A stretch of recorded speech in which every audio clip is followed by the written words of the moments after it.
ಮೈಷಾ ಮಂಡಲೋತ್ಸವ versus Chamundi ಚಲೋ. ಮೈಸೂರಿನ ಚಾಮುಂಡಿ ಬೆಟ್ಟದಲ್ಲಿ ನಿಷೇಧಾಜ್ಞೆ ಜಾರಿ ಮಾಡಲಾಗಿದೆ. ಇಂದು ಚಾಮುಂಡೇಶ್ವರಿ ದೇಗುಲ ಕೂಡ ಬಂದ್. ವೀಕೆಂಡ್ ಆಗಿರುವುದರಿಂದ ಹೆಚ್ಚಿನ ಸಂಖ್ಯೆಯಲ್ಲಿ ಬರ್ತಾರೆ, ಆ ಚಾಮುಂಡಿ ತಾಯಿಯ ದರ್ಶನವನ್ನ ಪಡಿತಾರೆ. ಆದ್ರೆ ಇವತ್ತು ದೇಗುಲ ಕೂಡ ಬಂದ್ ಇರುತ್ತೆ. ವಿರೋಧದ ನಡುವೆಯೂ ಕೂಡ ಮೈಷಾ ದಸರಾವನ್ನ ಆಚರಣೆ ಮಾಡ್ತಿದ್ದಾರೆ. ನಿಷೇಧಾಜ್ಞೆ ಜಾರಿಗೊಳಿಸಿ ಜಟಾಪಟಿಗೆ ಜಿಲ್ಲಾಡಳಿತ ಬ್ರೇಕ್ ಹಾಕಿದೆ. ಈ ಹಿಂದೆ ಕೂಡ ಇದು ಸಾಕಷ್ಟು ಒಂದು ವಿವಾದ ಸೃಷ್ಟಿಸಿತ್ತು, ಗಲಾಟೆಗಳಾಗಿತ್ತು. ಈ ನಿಟ್ಟಿನಲ್ಲಿ ಈ ಕಡೆ ಬಿಜೆಪಿಯವರಿಗೂ ಇಲ್ಲ ಅಂತ ಹೇಳಕ್ಕಾಗಲ್ಲ, ಎಡಪಂಥಿಯವರಿಗೂ ಕೂಡ ಇಲ್ಲ ಅಂತ ಹೇಳಲ್ಲ. ಇದಕ್ಕಾಗಿ ಈ ಒಂದು ಜಿಲ್ಲಾಡಳಿತ ಜಾಣ ನಡೆಯನ್ನ ಅನುಸರಿಸಿದ್ದಾರೆ, ನಿಷೇಧಾಜ್ಞೆಯನ್ನ ಜಾರಿಗೊಳಿಸಿದ್ದಾರೆ. ಮೈಷಾಸುನ ಚಾಮುಂಡಿ ಬೆಟ್ಟದಲ್ಲಿ ನಿಷೇಧಾಜ್ಞೆ ಜಾರಿಗೊಳಿಸಲಾಗಿದೆ.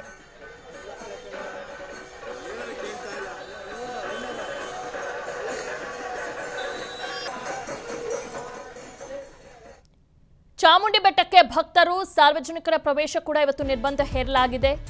ಚಾಮುಂಡೇಶ್ವರಿ ದರ್ಶನಕ್ಕೆ ಬಂದ ಭಕ್ತರೆಲ್ಲೂ ವಾಪಸ್ ಹೋಗ್ತಿದ್ದಾರೆ ನಿರಾಸೆಯಿಂದ. ಚಾಮುಂಡಿ ದರ್ಶನಕ್ಕೆ ಬಂದ ಭಕ್ತರು ಬೇಸರದಿಂದಲೇ ವಾಪಸ್ ಹೋಗಿದ್ದಾರೆ. ಮೈಸೂರಿನಲ್ಲಿರೋರು ಮೈಸೂರಿಗೆ ಅಂದ್ರೆ ಚಾಮುಂಡೇಶ್ವರಿ ದೇಗುಲಕ್ಕೆ ಬರಲ್ಲ, ಬೇರೆ ಬೇರೆ ಜಿಲ್ಲೆಗಳಿಂದನೂ ಕೂಡ ಬರ್ತಾರೆ. ಬೆಂಗಳೂರಿಂದ ಸಾಕಷ್ಟು ಜನ ಹೋಗ್ತಾರೆ. ಹೋದವರಿಗೆ ಬಹಳ ನಿರಾಸೆ ಆಗಿದೆ. ಚಾಮುಂಡಿ ಬೆಟ್ಟದ ತಪ್ಪಲು ತಾವರೆಕಟ್ಟೆಯಲ್ಲಿ ವಾಹನಗಳಿಗೆ ತಡೆ ಮಾಡಲಾಗಿದೆ. ಈಗಾಗಲೇ ಅಲ್ಲಿ ಬರಬೇಡಿ ಅಂತಾನೆ ಪರ್ಮಿಷನ್ ಕೊಟ್ಟಿಲ್ಲ ಅಲ್ಲಿ ಯಾರಿಗೂ ಕೂಡ. ಪೊಲೀಸರ ಮುಂದೆ ಬೆಟ್ಟಕ್ಕೆ ಬಿಡುವಂತೆ ಕೆಲವು ಭಕ್ತರು ಪಟ್ಟು ಹಿಡಿದಿದ್ದಾರೆ. ಬಿಡಿ ನಾವು ಹೋಗ್ತೀವಿ ಅಂತ ಅಲ್ಲಿ ಯಾರಿಗೂ ಬಿಟ್ಟಿಲ್ಲ, ಪರ್ಮಿಷನ್ ಕೊಟ್ಟಿಲ್ಲ. ಅಲ್ಲಿ ದೇವಸ್ಥಾನ ಬಂದ್ ಅಂತ ಹೇಳಿ ಕಳಿಸಿದ್ದಾರೆ ಪೊಲೀಸರು. ಯಾರೋ ಒಬ್ಬರನ್ನ ಮೆಚ್ಚಕ್ ಹೋಗಿ ನಿಷೇಧಾಜ್ಞೆ ಜಾರಿ ಮಾಡಿಬಿಟ್ಟಿದ್ದಾರೆ. ಆದ್ರೆ ಬರುವಂತ ಭಕ್ತರಿಗೆ ಎಷ್ಟು ತೊಂದರೆ ಆಗ್ತಾ ಇದೆ ಅನ್ನೋದ್ರ ಬಗ್ಗೆ ಏನಾದ್ರೂ ಗೊತ್ತಿದೆಯಾ?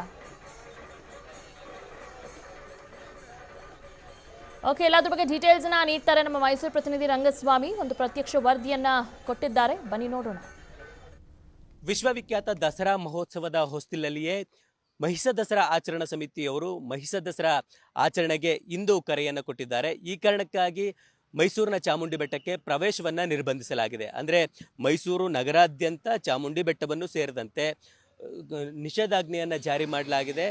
ಈ ಕಾರಣಕ್ಕಾಗಿ ಚಾಮುಂಡಿ ಬೆಟ್ಟಕ್ಕೆ ಬರುವ ಸಾರ್ವಜನಿಕರು, ಭಕ್ತರು ತಾವರೆಕಟ್ಟೆವರೆಗೂ ಬಂದು ಪೊಲೀಸರು ನೀಡುವ ಸೂಚನೆಯ ಮೇರೆಗೆ ವಾಪಸ್ ಹೋಗ್ತಾ ಇದ್ದಾರೆ. ಅಂದರೆ ಎರಡು ಮಾರ್ಗಗಳು ಚಾಮುಂಡಿ ಬೆಟ್ಟಕ್ಕೆ ಇದೆ. ಒಂದು ಉತ್ತನಳ್ಳಿಯ ಮಾರ್ಗ, ಮತ್ತೊಂದು ತಾವರೆಕಟ್ಟೆಯ ಭಾಗದಲ್ಲಿರುವ ಮುಖ್ಯ ರಸ್ತೆಗೆ ಬ್ಯಾರಿಕೇಡನ್ನು ಹಾಕಿ ಈಗಾಗಲೇ ಪೊಲೀಸರು ಬಂದೋಬಸ್ತ್ನ ವ್ಯವಸ್ಥೆಯನ್ನು ಮಾಡಿಕೊಂಡಿದ್ದಾರೆ. ಯಾರೊಬ್ಬರಿಗೂ ಪ್ರವೇಶಕ್ಕೆ ಅವಕಾಶವನ್ನು ಕಲ್ಪಿಸ್ತಾ ಇಲ್ಲ. ಅಂದರೆ ಚಾಮುಂಡಿ ಬೆಟ್ಟದ ದೇವಸ್ಥಾನವನ್ನು ಕೂಡ ಕ್ಲೋಸ್ ಮಾಡಲಾಗಿದೆ ಮತ್ತು ದೇವಸ್ಥಾನದ ಅಕ್ಕಪಕ್ಕದಲ್ಲಿ ನಡೆಯುವಂಥ ವಹಿವಾಟುಗಳೇನಿದ್ದವು ಅವುಗಳಿಗೂ ಕೂಡ ನಿರ್ಬಂಧವನ್ನು ವಿಧಿಸಲಾಗಿದೆ.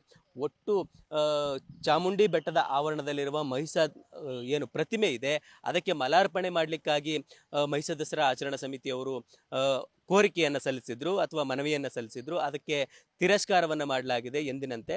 ಯಾಕೆ ಅಂತಂದರೆ ಒಂದು ವೇಳೆ ಮಹಿಷ ದಸರಾ ಆಚರಣಾ ಸಮಿತಿಯವರು ಮಹಿಷ ಪ್ರತಿಮೆಗೆ ಮಾಲಾರ್ಪಣೆ ಮಾಡಲಿಕ್ಕೆ ಅವಕಾಶವನ್ನು ನೀಡೋದಾದರೆ ನಾವು ಚಾಮುಂಡಿ ಚಲೋ ಬೈಕ್ ರ್ಯಾಲಿಯನ್ನು ಮಾಡ್ತೇವೆ ಅನ್ನುವಂತಹ ಒಂದು ರೀತಿಯ ಕರೆಯನ್ನು ಮಾಜಿ ಸಂಸದ ಪ್ರತಾಪ್ ಸಿಂಹ ಅವರು ಕೊಟ್ಟಿದ್ರು. ಈ ಕಾರಣಕ್ಕಾಗಿ ಕಾನೂನು ಸಂಘರ್ಷ ಆಗಬಾರ್ದು ಅನ್ನುವ ಕಾರಣಕ್ಕಾಗಿ ಒಟ್ಟು ಭಕ್ತರು, ಸಾರ್ವಜನಿಕರು ಎಲ್ಲರ ಪ್ರವೇಶವನ್ನು ಚಾಮುಂಡಿ ಬೆಟ್ಟಕ್ಕೆ ನಿರ್ಬಂಧಿಸಲಾಗಿದೆ.